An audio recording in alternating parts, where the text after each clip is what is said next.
All right, hey, what's up, guys? Coach Mac, Play Fast Football. Today we're going to take a little look at a video talking about America's Blitz versus two off the edge, using the same blitzers, same guys behind them playing coverage, and what is the difference with the two blitzes and which one or why I kind of like to use one more than the other, but what the other one is good for. Make sure you check out some of our partners, GameStrat, Sideline Replay Company.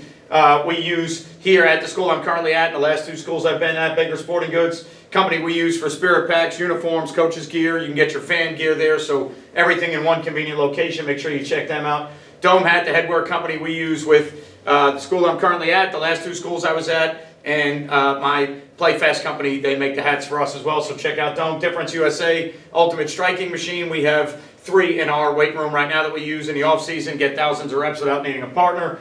JustPlayFB, which is the playbook software we use at the school that I'm at right now. I also use it for my Patreon site, and anytime I'm going to speak at any clinics, I use JustPlay to diagram and draw, and I use their presentation tool as well. HighandTight ball security training aid. You have to hold the ball in the exact position that you need to with the proper points of pressure to hear it beep. If you hear the beep, you know you've got everything taken care of. The ball's where it belongs. If you lose the beep while doing a drill, you know that you have done something wrong with how you are holding the ball. So instant auditory feedback for players. TDPublishing helps coaches get more educated, improve their learning in the game of football and coaching. All right, offense, defense, special teams, all kind of books and videos out there.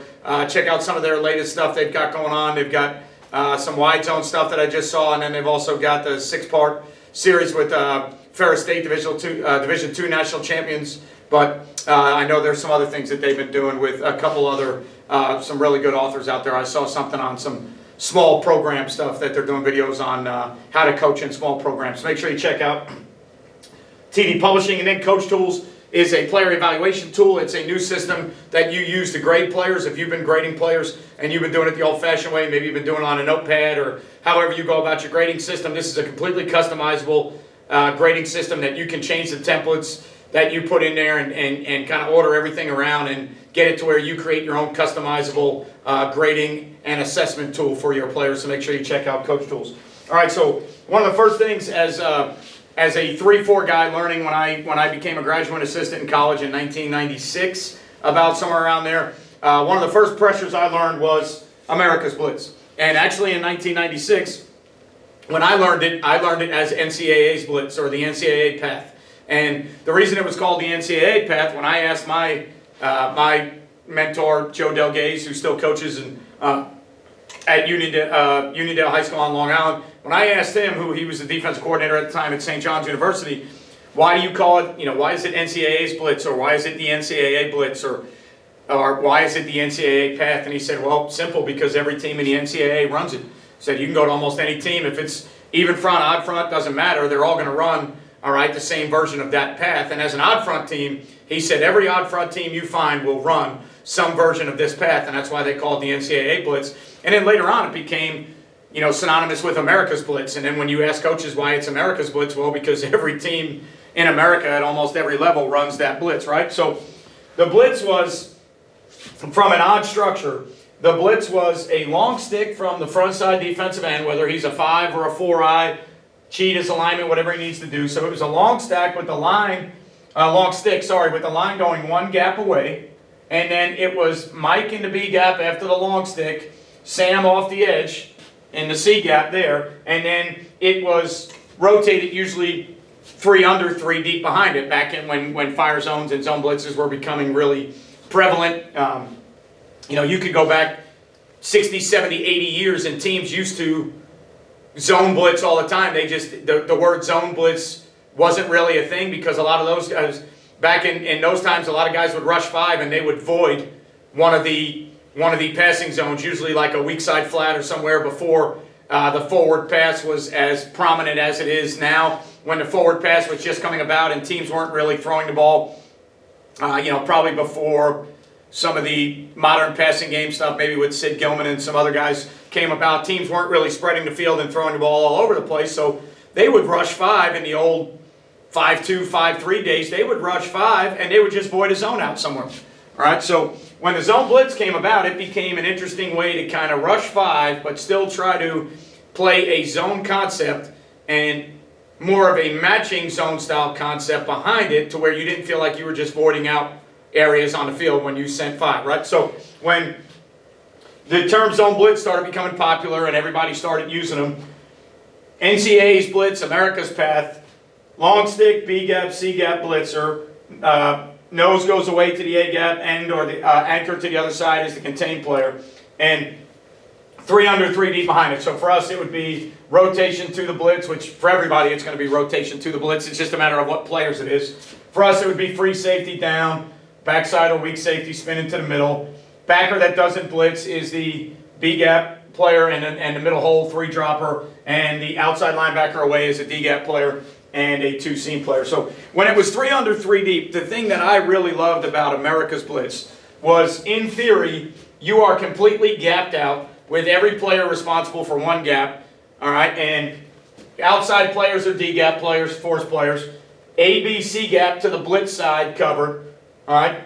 Nose goes away. The will or whoever the middle backer not blitzing has an open B gap to play. And on the weak side, the outside backer's got a D gap. So there's instantly right away gapped out, especially on the side of the pressure. It's ABC gapped out all day long on the side of the pressure. You feel really good if everybody does their job, that you should be able to handle runs on the front side. You get that good 2 gap long stick move with the mic coming behind it. That makes it tough to pick up. All right, and the beauty of this, if these were the players in coverage behind it, depending on the skill set of those players, you should be able to run that structure of the blitz, and you should be able to run it. All right, 3 under 3. All right, 3 under 3, the way we've got it drawn here. You should be able to get to it, depending on formations, 4 under 2. Okay, and maybe because you've got both backers on the inside backer and the outside backer, that would be the 2 hook droppers. Like in this scenario with a 2 over there, I wouldn't run it with 4 under 2 deep. Okay, but at the same time, it could certainly be run as 4 under 2 deep if you needed it to be, depending on formation. Again, formations.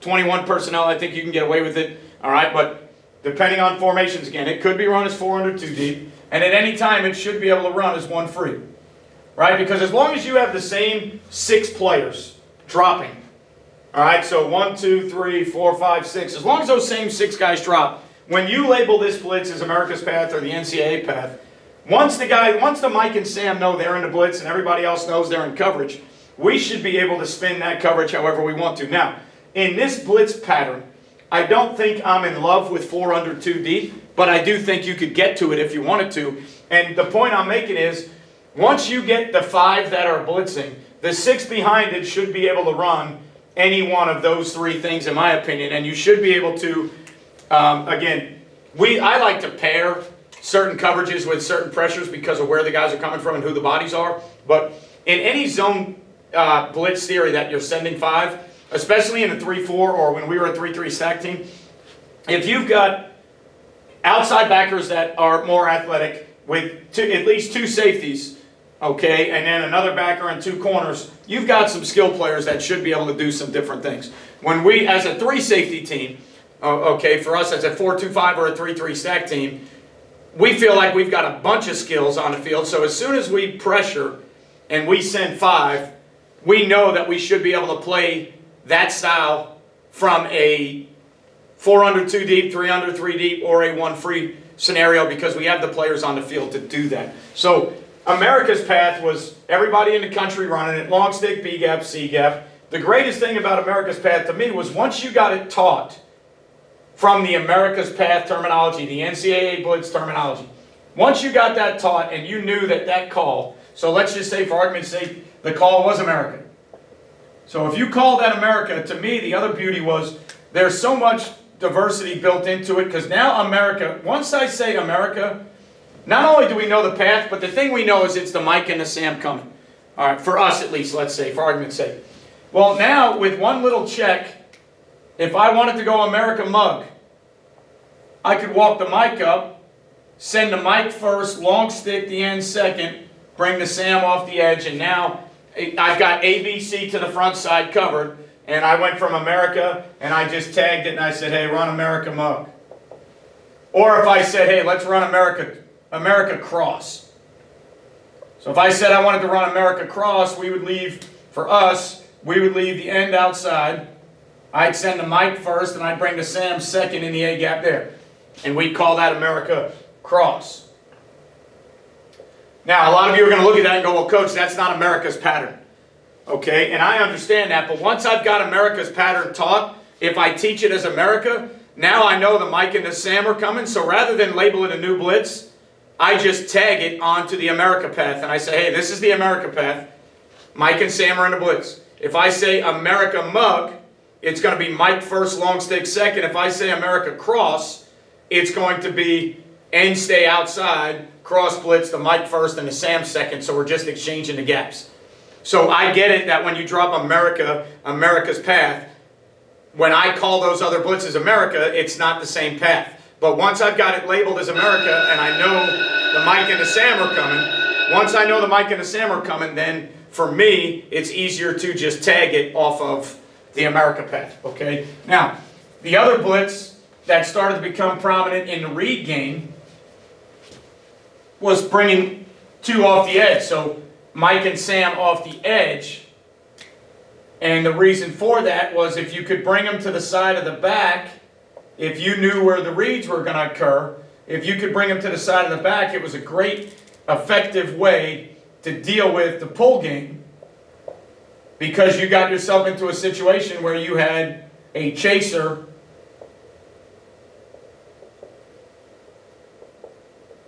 All right, so now when it's two off the edge, it's only going to be a one gap move. Still the same for the nose and the anchor. Now we're going to get the Mike up and bring him tight off the edge, and we're going to bring the Sam wider off the edge. And now it's the same thing. It still becomes 3 under, 3 deep if we want it to be. So it's all the same rotations, and it still becomes 3 under, 3 deep. But 2 off the edge versus read game from the side of the back meant that if we got any zone theories or read game, we've got an edge player that can chase tight, and we've got a blitzer that can sit and play the Q. So we're sending 2 off the edge, because if they are reading C gap or first thing past the tackle and we send 2, it's going to make them do something different, because in traditional read scheme, I get a pull read into a guy that's already blitzing in my face as a quarterback player. It's kind of a dead play, so I've got to either throw an access throw, or we've got to change how we're blocking this or do something different. So 2 off the edge with the Mike and the Sam to the side of the back became a real prominent way to kind of disrupt a lot of the read game theories. All right. The only thing that I didn't really fall in love with 2 off the edge is now on the interior, I believe that there's 2 open inside gaps. So if that guy was my D gap player, and this guy was my B gap player, and this was my D gap player in America's blitz, okay, the thing I got to keep in mind in this blitz now, because we're not long sticking, is technically I have an open A gap there. Theoretically, what's going to happen is that open A, all right, the chase blitzer, you are thinking in all intents of, theoretically on paper, you're thinking the chase blitzer, so the Mike, the tight edge blitzer, all right, the guy that's going to chase all the zone plays, you're thinking that he is going to cancel that A gap out, so that if you got any interior run at all, he was going to cancel that A gap out. Well, if they figure out some type of scheme where they could possibly, if they were running like a gap scheme, and they said, all right, look, here's what we're going to do. If they knew they were getting that pressure, we're going to block back with the center on the 4 IB gap stunt. We're going to hinge and take the Mike on the blitz there. And now we're going to go down on the nose, down to whatever shows, and we're going to pull. And we're going to try and run power away from that blitz, because the outside blitzer is going to sit on the Q. And now they think they're going to cancel a gap by chasing, and we're going to hinge the chaser, and we're going to block back, and we're going to block down, okay? And then for argument's sake, in this scenario, it might be some type of bash theory where it's power read this way with the quarterback as the inside, running away from the outside blitzer. So if they come up with a way to potentially block the A-gap chase blitzer. I don't like the fact that we've got an open interior B-gap and an open interior A-gap. Whereas in America's Blitz or the NCAA Blitz, I like the fact that when we go, every front side gap is closed. The outside two seam guys, they can be D-gap players, and the will can be a B-gap player without having another falling gap to go to. So as prominent as this blitz has become in the read game, sending two off the edge, I think it's a little bit riskier, in my opinion, to certain things than America's Path or NCAA's blitz, because it leaves us with two interior gaps that are open on paper. Now, I know that that backside A gap is going to get closed a lot by the chaser. I get it. I know the theory. I understand it. I've run this pressure before. All right. But the deal is, what will also happen is you got to understand two interior gaps. If they figure out a different way to block it, all right, you're going to get yourself in a little bit of an issue where you've got a D-gap player that might have to be a folding guy if the ball shows in there and take that gap. I don't mind a guy folding in. I don't mind a guy vicing for cutback. I don't want that to be his primary gap. Okay, so if a guy has to vice or fold in, I don't mind that at all, but I don't want it to be his primary gap. And now that there's two interior gaps open, you've got to tell the will what his primary gap is, even though on paper the backside gap is going to be, all right, closed by the chaser. I understand that. I get it in theory, but teams have done some things to us where they've been able to block the chaser and still give the ball, okay? Also, this blitz has been known to be pretty effective versus if you can bring it from the side of the sniffer and gap schemes. So if you know you're getting a lot of gap schemes in 20 personnel stuff, all right, it's worked for us a little bit, and I've seen teams that have run it against us that have done a great job to some of our stuff. If you knew you were getting a bunch of gap schemes and you could bring it and check it to bring it from the side of the sniffer,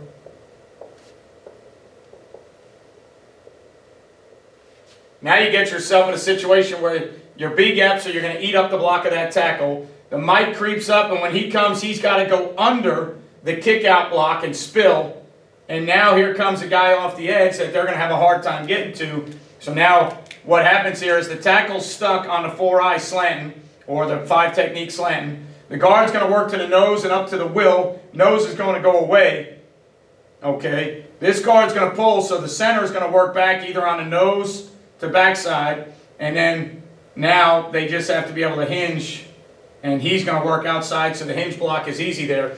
But now we've got two off the edge. The Mike coming off the edge off the down block has to spill the fullback, okay? And now we've got the free safety coming down so that whatever they do to the Sam, whether the guard decides to kick him or however they work that out, we've got two coming with the free safety dropping behind him.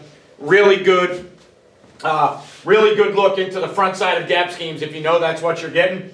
All right, the tackle is locked on the 4-eye, your 4-eye. If he penetrates, or your 5, if he penetrates, he's got a chance to blow it up and make it go wider, right? So you've got a guy coming inside and penetrating inside. Then you've got an edge guy that's got a wrong arm and spill. And then you've got a secondary edge guy coming outside of that. So you got the Mike first and the Sam wider. Mike can spill. Here comes the Sam. That ball really has nowhere to go. And then the greatest thing about it is if they wanted to run gaps away, you have a chance to really make it an issue, because now they've got to do something with the 4-eye, whether the center blocks him back or whatever they do. They got to do something with him, but here comes the Mike off the edge. So if it was some type of GF, now when they go to hinge, they've got to be able to get the center block on a 4-eye, and the tackle probably has to get out to where the Mike's coming. Because if they do not honor the Mike and the Mike comes off the edge and doesn't have to worry about the QB, now the Mike comes off the edge and flattens out the chase, and you've got yourself, all right, a good situation versus run 2 and away. So 2 off the edge is great for read game. 2 off the edge is great for, I think it's really good when you know you're getting a lot of sniffer 20 personnel gap schemes and you can get the pressure coming from the sniffer. I think it's good because it's good versus the power, and if they go counter away. Now, there's a ton of good plays that the offense will block, and when they know the blitzes that are coming, they'll scheme it up versus that blitz. It's not silver bullet, magic bullet. It's not face melter. It's not run this blitz and win, every game you play. No. Those 2 blitzes, all right, are very good pressures to carry in and odd front. They're a little bit different.